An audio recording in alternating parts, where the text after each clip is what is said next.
ایک بھائی نے سوال بھیجا جی کہ میری شادی ایک بریلوی خاندان میں ہوئی ہے، وہ لڑکی بریلوی ہے، اور اس کا کہنا ہے کہ چونکہ آپ دیوبند کے بزرگوں تھانوی صاحب اور گنگوئی صاحب کی تکفیر نہیں کرتے، اس لیے آپ خود بھی کافر ہو گئے ہیں، پہلے ان کی تکفیر کریں، پھر تجدید ایمان کریں، پھر تجدید نکاح ہوگی.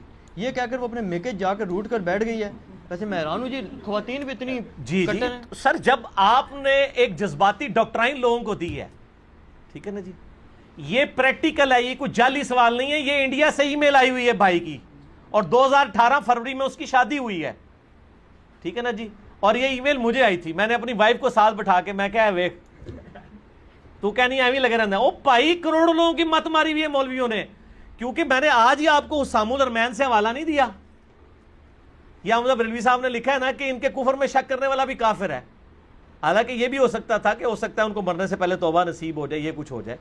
تو یہ کچھ لکھا ہے، تو وہ جو کچھ انہوں نے کیا ہے وہ بالکل بابیوں کی یہی اپروچ ہونی چاہیے. پکی بابی ہے وہ، اس کی وائف پکی بابی ہے. تو اس کا حل ہمارے پاس ہی ہے، ان کو ان کے بزرگوں کی بھی گستاخیاں دکھا دیں، تو یہ انشاءاللہ آپ سے گلے لگ کے روئے گی کہ اوہ میں بھی، میرے بزرگ بھی گستاخ، آپ کے بھی گستاخ. ٹھیک ہے، ہم دونوں اعلان برات کر کے ہم نئے سرے سے میاں بیوی بن کے رہتے ہیں. آپ اپنے بزرگ سے دستبردار ہوں، میں اپنے بزرگ. اس کے علاوہ کوئی علاج نہیں ہے، کیونکہ وہ صراحتاً گستاخیاں تو ہیں. ٹھیک ہے، باقی ہم کوئی پابند نہیں، ہم صرف عبارت کو گستاخانہ کہیں گے. شخص پہ فتویٰ نہیں ہو سکتا ہے مرنے سے پہلے اس نے توبہ کر لی ہو، ہمارے سامنے موجود نہیں ہے. اور یہ خود اعلیٰ حضرت کا بھی موقف ہے. اسماعیل دہلوی پہ فتویٰ نہیں لگایا، انہوں نے کہا اس لیے نہیں لگایا کہ میرے سامنے نہیں ہے، مجھے کیا پتا اس نے توبہ کر لی ہو.